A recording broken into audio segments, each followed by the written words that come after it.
수축과 팽창. 자, 그러면 현재 상황에서 우리가 현재 상황이 수축 국면인가요? 팽창 국면인가를 우리가 알아볼 필요가 있습니다. 답부터 말할게요. 지금 현재 서기 2022년 12월 13일을 기점으로 말씀하면 지금은 수축 국면으로 지금 들어서 있습니다. 근데 어디까지 수축할지는 저도 몰라요. 그거는. 중앙은행에서 화폐를 갖다가 흡수를 하고 있는 거예요. 시중의 유동성. 수축 국면이에요. 자, 그러면 어떤 현상이 일어나냐? 돈이 귀해져요. 그럼 돈을 빌리려는 사람은 많은데 돈이 없어요. 그럼 어떻게 해요? 금리가 올라가요. 이자가 올라가요. 너무나 당연하죠. 그래서 지금 금리가 오르고 있는 이유가 지금 전 세계 은행들이 대부분 다 그런데 미국도 지금 금리를 올리고 있죠. 기준금리를. 이게 수축 국면으로 들어가는 거예요. 시중의 유동성을 흡수하는 작용을 해요. 기준금리를 올리는 거는. 우리나라도 똑같이 그렇죠. 그럼 시중에 있는 유동성, 화폐를 갖다가 이걸 지금 하고 있어요. 왜? 인플레이션 때문에. 물가가 저렇게 오르는데 이 물가 원인이 화폐가 무분별하게 많이 이 시중에 돌아다니기 때문에 물가가 오르는 거예요. 이유는 간단해요. 그 심리적인 이유라고 심리적인 이유도 있지만 그게 그거로 인한 심리가 더 파생이 되는 거예요. 왜? 중앙은행을 못 믿으니까 사람들이. 정확히 따지면 일반 사람들은 그걸 개념을 모르니까 잘 믿는다 안 믿는다는 게 없는데 돈이 많은 사람들은 이런 개념을 잘 알고 있기 때문에 중앙은행을 못 믿어요. 돈이 굉장히 많은 사람들은 이런 거 어느 정도 개념을 깨고 있기 때문에. 자, 그러면 이런 수축 국면 상태로 되게 되면 보통 이자 시중에 돈이 없으니까 이 돈을 빌려는 사람 많고 돈은 없으니까 이자가 올라요. 지금 이자가 오르고 있죠, 당연히. 뭐 기준금리가 오르니까 다 그런 것도 있지만. 그러면 예전에 봤지만 돈값이 금값이 되면 상대적으로 자산값은 똥값이 돼요.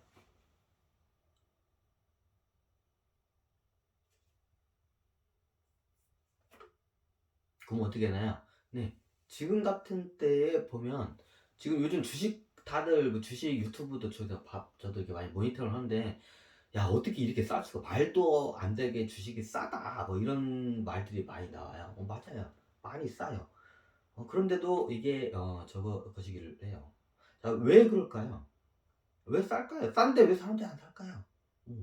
돈이 없으니까. 이유는 간단해요. 시중에 돈이 없어. 예, 그것도 맞는 말이에요. 대출도 잘 안 되죠. 왜? 시중에 돈이 없으니까. 국가가 그거를 조율을 하기도 하지만 근본적인 거는 돈이 시중에 있냐 없냐. 시중에 없는 돈을 어떻게 빌려줘? 다 이게 다 회수를 하고 있는데. 자, 이 상태에서 금리가 올라가요.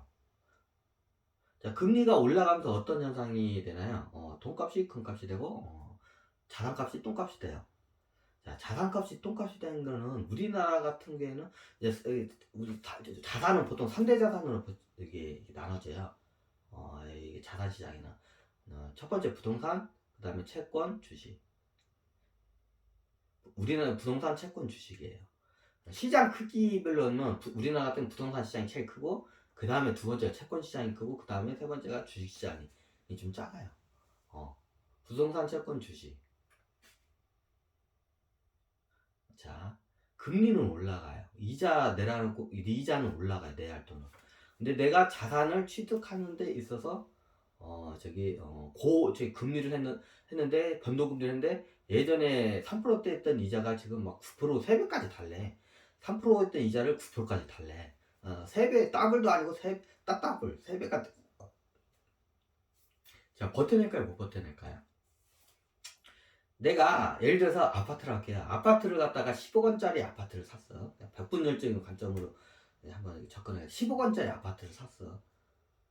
근데 대출이 내 돈 2억에다가 대출 8억을 끼워가지고 10억 원짜리 아파트 샀어. 왜? 앞으로 이제 계속 아파트값이 오를 것 같으니까. 근데 그 10억 원짜리 그 아파트가 지금 반토막이 났어요. 예를 들어서 난 데도 있고 안 되는 데도 있다고 해. 그냥 반토막이라 할게요. 딱 반토막, 50%딱 반토막이 났어. 자, 15원짜리 5억원짜리 떨어졌어요. 그럼 내 빚은 8억 원은 그대로인데 내 아파트는 5억이야. 그럼 이 아파트 처분해봤자 빚만 3억이야. 예전에 이 아파트가 10억일 때 내가 내 돈 2억에다가 8억 원을 대출받아서 샀는데 지금 팔라고 보니까 내 돈에 현금이 쥐어진 거는 고사하고 빚이 3억이 더 늘었어. 자, 이런 상태 분들이 지금 많아요. 이제 영끌적이라도 하죠.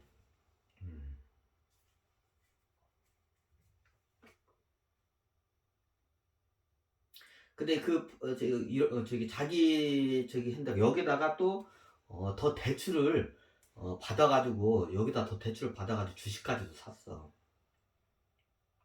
옛날에 일본에 잃어버린 뭐 10년 30년 그거 비슷한 케이스인데 부동산을 사고 그 부동산을 담보로 해서 주식을 샀어요. 근데 나중에 다 이게 빚으로 적었는데 나중에 부동산 값도 반토막.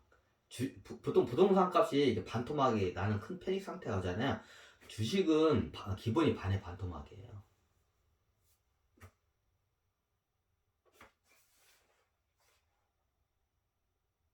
왜냐면 부동산은 이게 시세 폭동이 그렇게 크지가 않아요. 근데 주식은 겁나게 크죠. 그러면 보통 주식에 같이 자산 시장에 한번 큰 사태가 일어나요. 그러면 부동산 값이 이렇게 평균적으로 이게 이런 아파트 같은 게 반토막이 나오잖아요. 주식 값은 거의 반의 반토막이 나오는 사례가 허다해요. 반토막이 아니라 반의 반토막. 최고점 대비. 부동산도 최고점 대비. 예, 그럼 어떻게 될까요? 자, 시중에 빌 돈은 없고 빚만 늘어났어. 내 자산의 가치보다 예전에는 내 순 자산이라는 게 형성이 됐었는데 내 총 자산 가격이 반토막 이상이 나버렸어.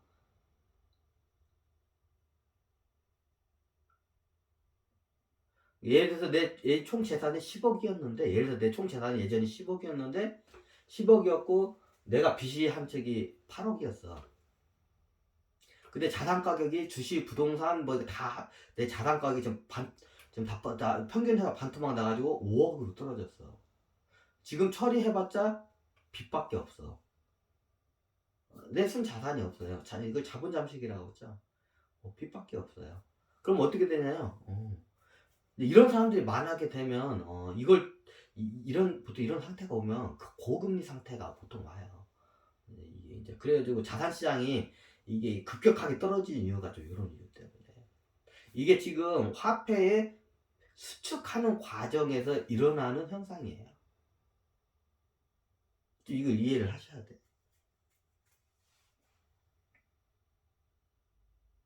그러면 지금 나 이거 지금 빚밖에 없는데 버텨야 하나요? 글쎄요, 그거는 여러분들의 가지고 있는 자산이 뭔지 개인마다 틀리기 때문에 그거에 대해서 제가 어떻게 이렇다 저렇다 말씀을 못 드려요. 그러면 지금 내가 지금 아무것도 없고 이제 사회 천연인데 뭐 사야 하나요? 중요한 거는 기회가 지금 눈앞에 와 있다는 사실이에요. 근데 이게 또 어디까지 떨어질지 모르기 때문에 그것까지는 제가 그거는 제 장담 못 드려요. 예전에 말씀했지만 최고의 투자는 나 자신한테 투자하는 게 최고의 투자예요. 첫 번째 일단 영양실조 걸리면 안 될 거 아니야. 스트레스 많이 받으면 그럼 나를 갖다가 내 몸을 갖다가 어떻게 해요? 안전한 상태 환경에다 갖다 놔야 돼요. 보통 인간이 패닉 상태에 빠지면 이게 못 먹고 막 내일 사채업자들이 우리 와가지고 막 두드려 팰 것 같고 빚에 쪼달리고 막 하면 이때 멘붕이라고 그러죠. 멘붕 상태에서는 제대로 된 판단을 할 수가 없어요. 저도 경험했지만 판단이 안 돼. 멘붕 상태에서는. 그럼 어떻게 해야 내 자신을 먼저 일단 객관적으로 안전한 상태로 이렇게 놓고 그 다음에 이제 여러분들이 공부를 해야 돼. 이제 여러분들 운동도 하고 일단 몸이 건강해야 돼요. 정신도 건강하고 멘탈도 건강하고 몸도 건강해야 돼. 이게 첫 번째예요. 여러분들의 몸과 마음. 그 스트레스 잘 받지 않는 좋은 환경을 여러 번 다 갖다 놓는 게 이게 첫 번째 투자예요. 이제 두 번째 투자는 뭐냐? 제가 이렇게 영상 강의를 많이 하잖아요. 그러면 스스로 이걸 공부를 해야 돼요. 이론적인 공부를 어느 정도 좀 이걸 마스터하고 이제 이게 실전으로 들어가는 게 좀 좋아요. 그리고 세 번째 단계는 내가 내 생활에 악영향을 끼치지 않을 선에서 좀 실험적으로 조금씩 연습을 해봐요. 투자를.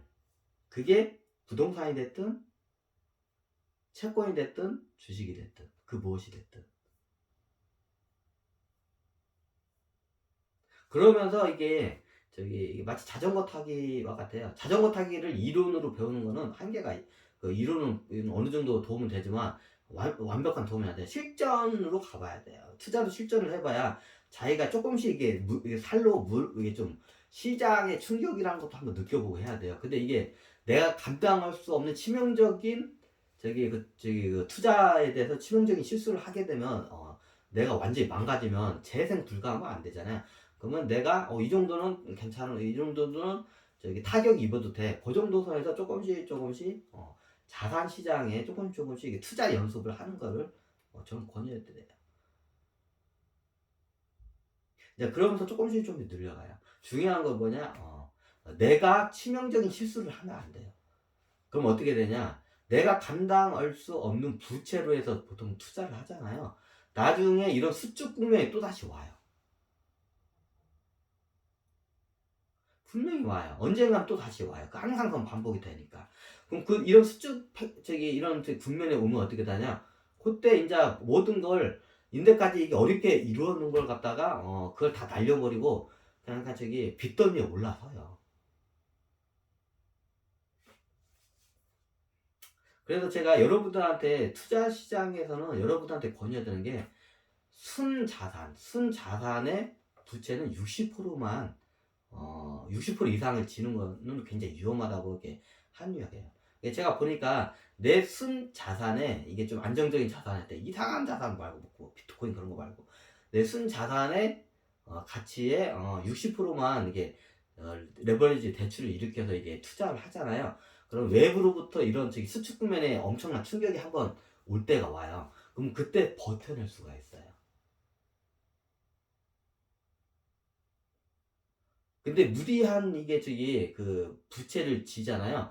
이런 똑같은 자본주의에서는 이게 항상 이게 한 번씩은 와, 이게. 이런 똑같은 수축 국면에 이런 작은 경색이나 신용 경색이 일어나면 이게 나중에 나한테 그게 치명적인 충격으로 와요. 그래서 그때는 어떻게 하냐? 내가 갖고 있던, 내가 이건 나중에 오를 거지 알고 아무리 확신을 가져도 마치 반대 매매와 같아, 주식에. 어쩔 수 없이 팔 수밖에 없는 환경이 내몰려요. 너무 과도한 부채는. 그래서 제가 여러분들도 자산을 하는데 수축과 팽창을 잘 이용해야 돼. 근데 팽창에 그 리미트 지점을 사람들이 잘 모르는 것 같아. 그걸 갖다가 너무 오버해서 나중에 이런 수축 국면에 가서 다 사기꾼이 되고 빚더미 위에 올라가는 사람들이 많아요. 이게 왜냐면 과도한 욕심 때문에요. 과도한 레버리지, 과도한 부채를 지고 자기 분수에 맞지 않아. 그럼 자기 분수에 맞는 게 뭐냐? 내 순 자산의 60%가 최고 높은 레버리지예요. 그 60% 이상을 쓰는 걸 저는 권유해드리지 않아요. 그럼 장원 씨도 거기는 저도 그 이상은 넘지는 않아요. 지금 제 자산에 제가 알기로는 좀 자산 상황이 좀 틀린데 한 30%대 정도의 저는 제 순 자산의 약 30%대의 부채를 지고 있어요. 그러니까 이게 지금 외부로부터 큰 수익이 없어도 지금 이런 자산의 시장이 이게 무너지는데도 버티는 수 있는 이유가 그 이유 때문에요. 그리고 제가 이게 좀 투자한 게 원체 좀 이게 보수적이고 안정적인다, 제가 그걸 다 해놨기 때문에 거의 흔들리질 않아요. 이게 제가 갖고 있는 자산들은.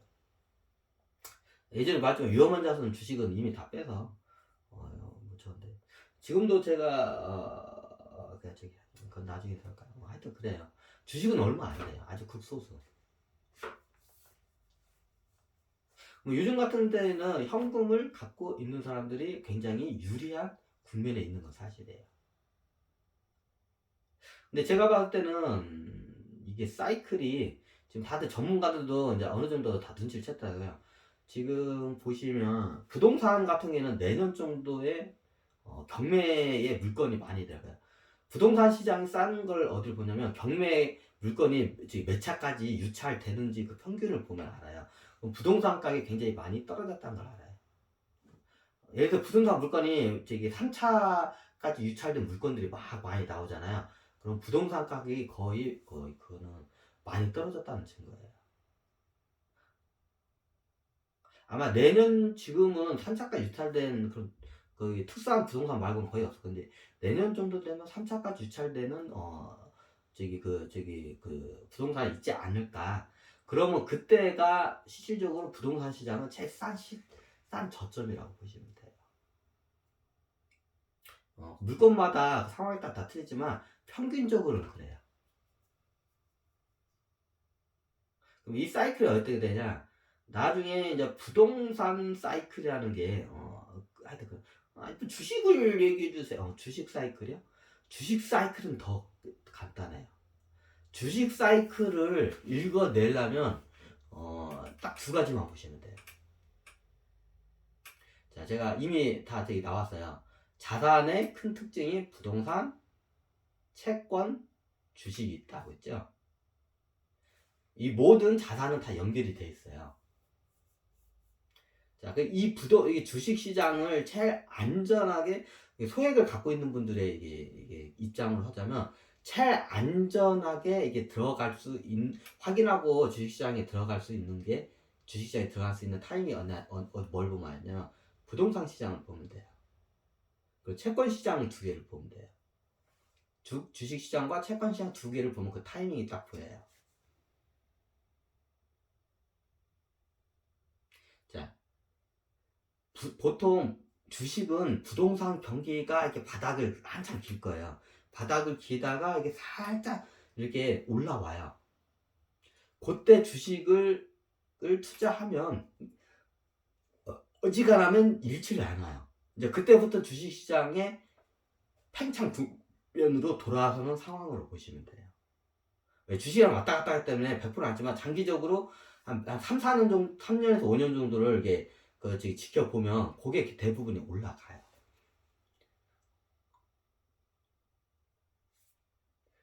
그리고 또 하나 이제 채권 시장. 채권 시장이 어떻게 되냐? 채권은 이자 시장이에요. 금리 시장. 금리 시장이 보통 어떻게 되냐면 이런 경기가 급락하는 경기세에서는 금리가 올라요.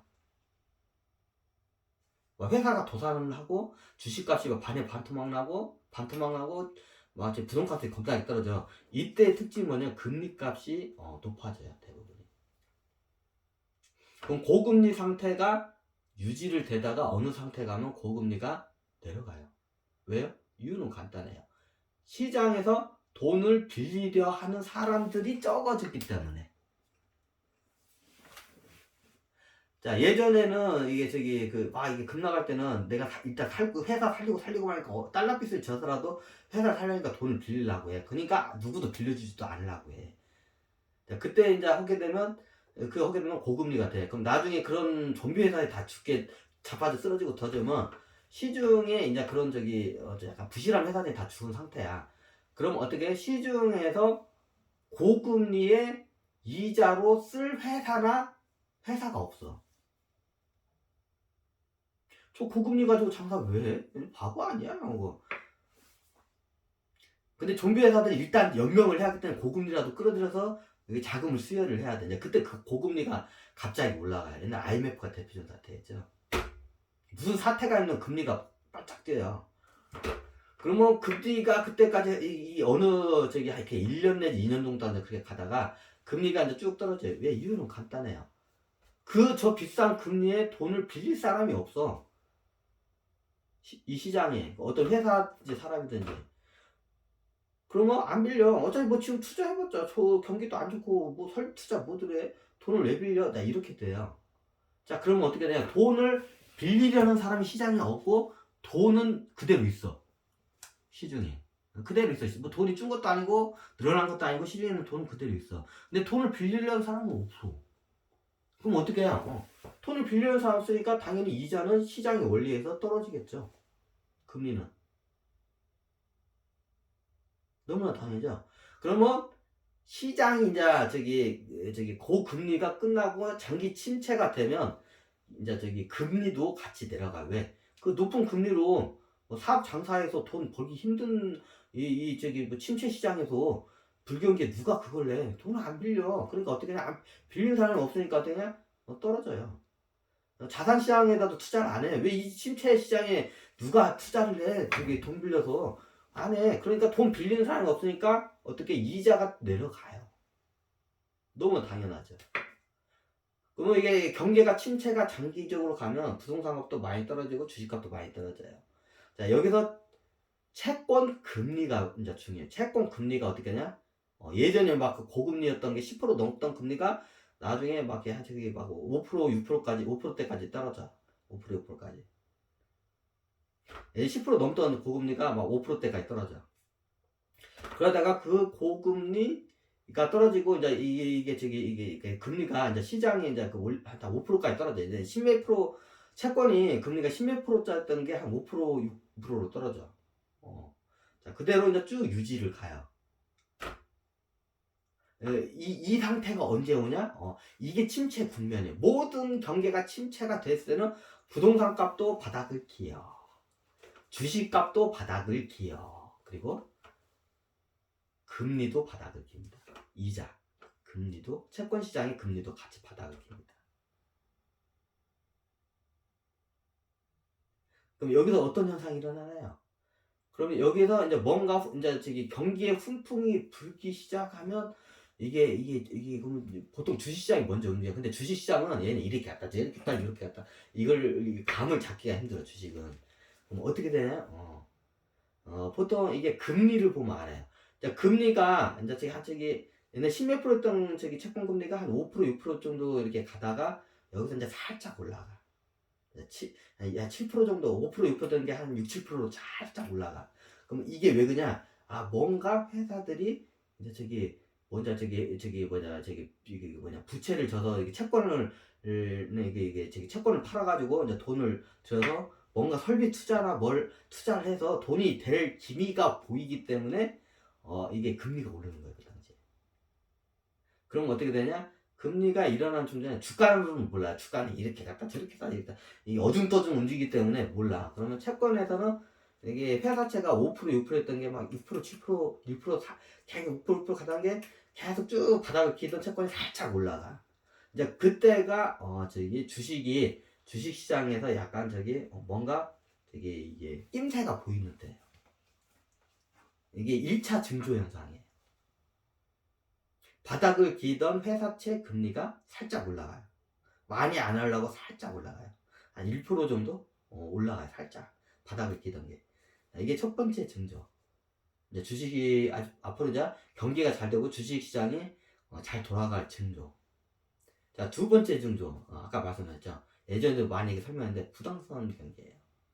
부동산이 주식, 채권, 부동산 이 자산 시장에서 최고 보수적으로 경기에 최고 둔감하게 제일 늦게 반응하는 게 부동산이에요.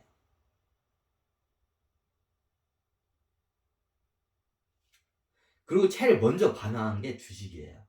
근데 주식은 어중떠중이기 때문에 그 감을 잘 못 잡아요.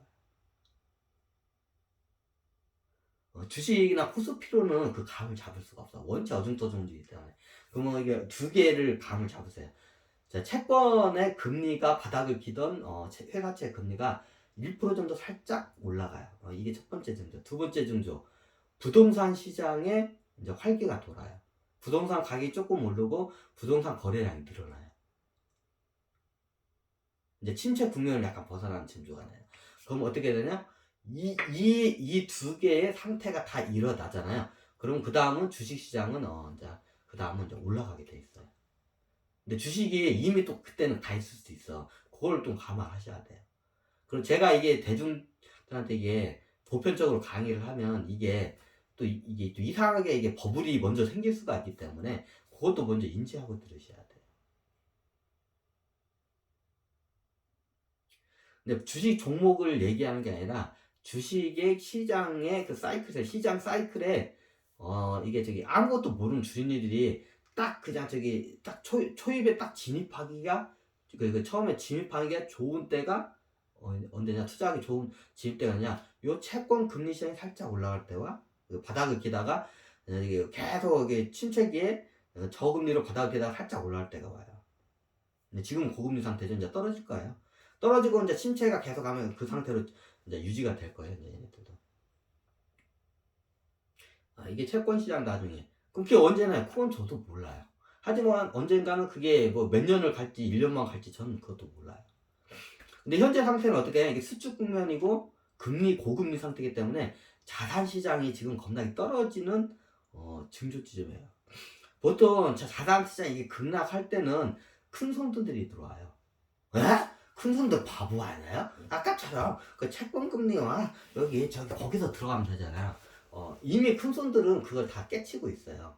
제가 뭐 이걸 제가 만들어내는 게 아니라 원래 명동 쪽에서는 이게 이제 투자하는데 이미 기초적인 상식을 거기서 통용이 돼요.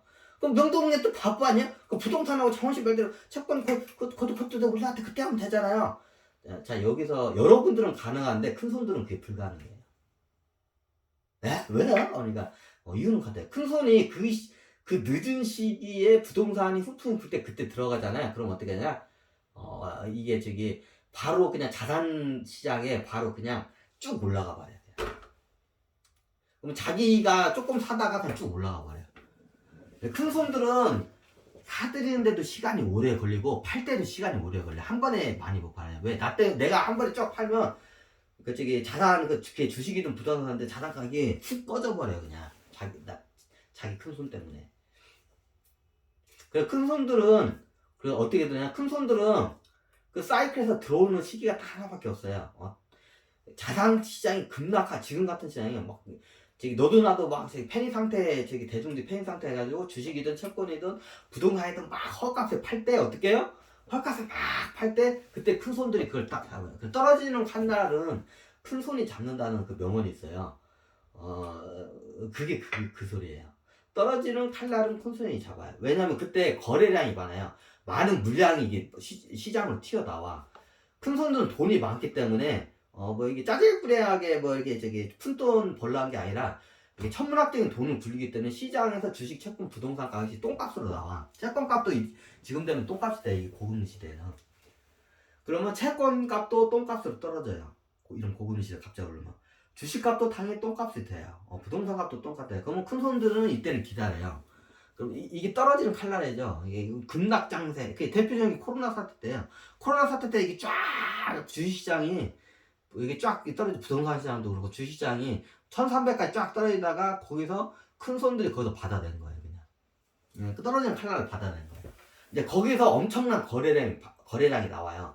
그 거래량이 있기 때문에 큰 그 돈 투자가 가능한 거예요. 거래량이 없는 상태에서 이게 큰 손들은 게 살라고 하잖아요. 나 때문에 나는 이 주식이나 부동산 싸게 살라고 하는데 조금 사니까 막 오르네. 나 때문에. 이렇게 돼요. 그래서 큰 손들은 이 시장에 들어올 때 기회가 그때밖에 없어요. 떨어지는 칼날을 잡아내요. 그때 잡아내요. 그때 이제 대중들이 패닉 상태에 빠져서 너도 나도 막 자산을 팔아제낄 때. 채권도 똥값에서 팔아제끼고 주식도 똥값에서 팔아제끼고 부동산도 똥값에서 팔아제끼고 이때 큰 손들이 그걸 다 받아내요.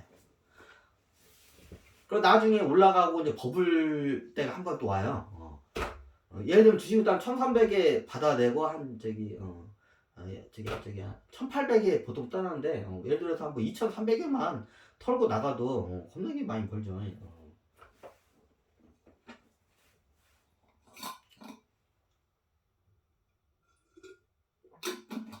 보통 이게 우리나라 시장 좀 큰 손들이 많이 터졌는데 이렇게 떠다가 수직으로 거의 떨어져요. 자산이. 그러다 어느 순간 짜자자자자자자자자자자자 L자로 갔다가 조금 올라가다가 이렇게 가요. 왜냐면 거기서 제 큰 손들이 다 받아낸 흔적이에요. 이게 자산 물건을 갖다가.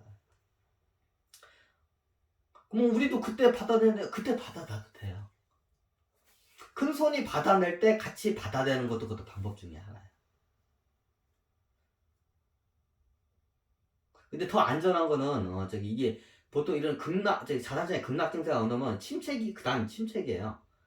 그러면 이 급락증세들 보통 침체기에 장기로 가는데 이번 가는 특수한 경우인데 이 침체기에 가요. 그럼 이 시간 동안에 어차피 자산시 이렇게 왔다 갔다 할 건데 기왕이면 올라가기 직전에 사는 게 낫죠. 그게 제일 안전해요. 그래서 돈 없는 사람 좀 돈이 투자금 적은 사람들로 약간 자기 돈이 이게 투자금 적은 사람일수록 부동산 경기가 이게 저기 훈풍이 불 때 그때 자산 시장에 들어오는 걸 전 추천드려요. 그때가 제일 안전해요. 그 수익성도 보장되고. 큰 손이 이때 들어오면 어떻게 되냐? 자기 때문에 막 그 자산 가격이 올라. 그래서 그때는 안 들어와요, 큰 손들이. 싸게 살 수가 없으니까 자산 가격. 자, 오늘 수축과 팽창이라는 원리를 통해서 한번 여러분들에게 자산 시장 어떻게 바라볼지 한번 강의를 했습니다. 감사합니다.